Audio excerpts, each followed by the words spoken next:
Halo teman-teman, perkenalkan nama saya Kasilda Aploni Hanoe, NPM 121800036. Saya mahasiswa Universitas Negeri Timor, Fakultas Pertanian, Program Studi Agribisnis.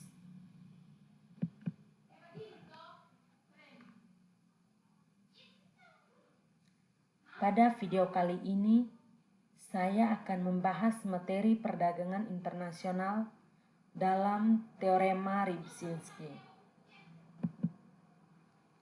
Sebelum kita masuk pada materi Teorema Rybczynski, terlebih dahulu kita harus mengetahui pengertian perdagangan internasional.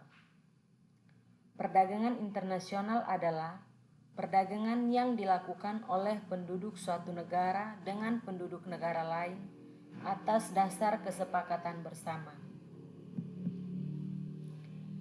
Teorema Rybczynski dikembangkan oleh ekonom asal Inggris kelahiran Polandia yaitu Tadeusz Rybczynski pada tahun 1955.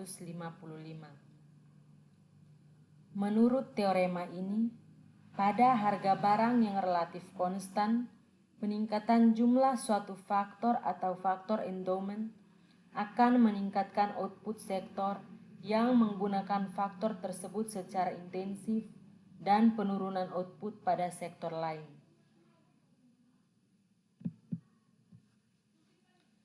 Hubungan antara jumlah faktor dengan output. Teorema Rybczynski menunjukkan bagaimana perubahan banyak faktor yang mempengaruhi output suatu faktor dalam kondisi penggunaan daya kerja penuh atau full employment. Teorema ini berharga untuk menganalisis pengaruh investasi modal, imigrasi, dan emigrasi. Contoh diagram di samping yang menggambarkan batasan buruh atau labor constraint pada garis warna merah dan batasan modal pada garis warna biru. Anggaplah terjadi peningkatan dalam banyak faktor buruh.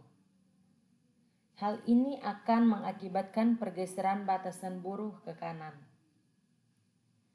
Kurva kemungkinan produksi dan karenanya produksi akan bergeser ke titik B.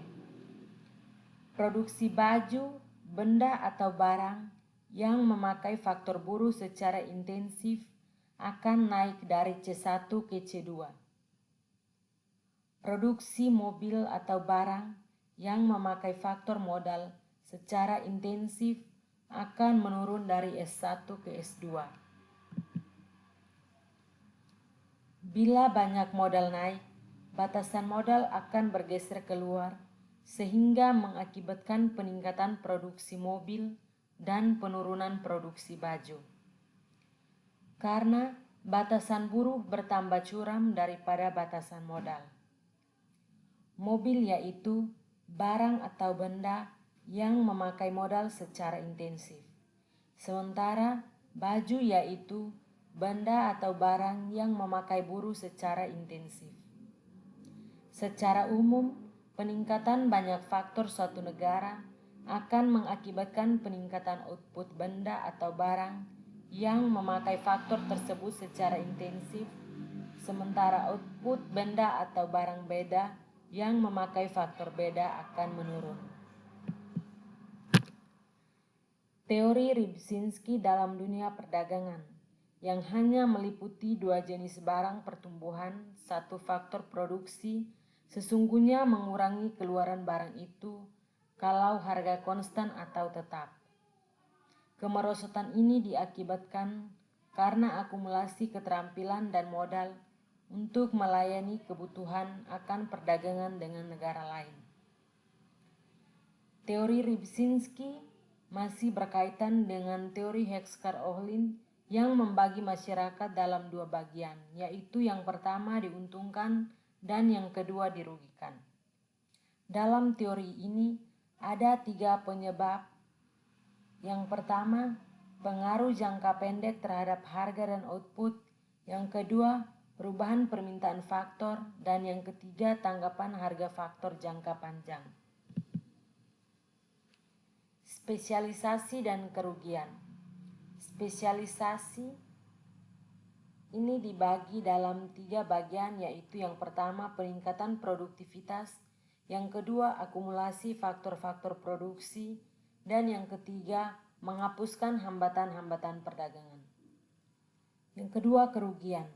Kerugian ini dibagi dalam 2 bagian, yaitu yang pertama harga produk rendah dan yang kedua menghancurkan pertumbuhan. Penyebab pertumbuhan merugikan. Pertumbuhan negara semata-mata untuk tujuan ekspor. Suatu ekspansi akibat pemenuhan permintaan luar negeri yang meningkat dapat menurunkan harga dalam jumlah yang besar. Ketika mengalami kemerosotan dalam perolehan keuntungan tidak diimbangi dengan kemampuan untuk menyediakan barang yang lebih banyak. Baik, inilah video materi perdagangan internasional dalam teori Rybczynski. Terima kasih.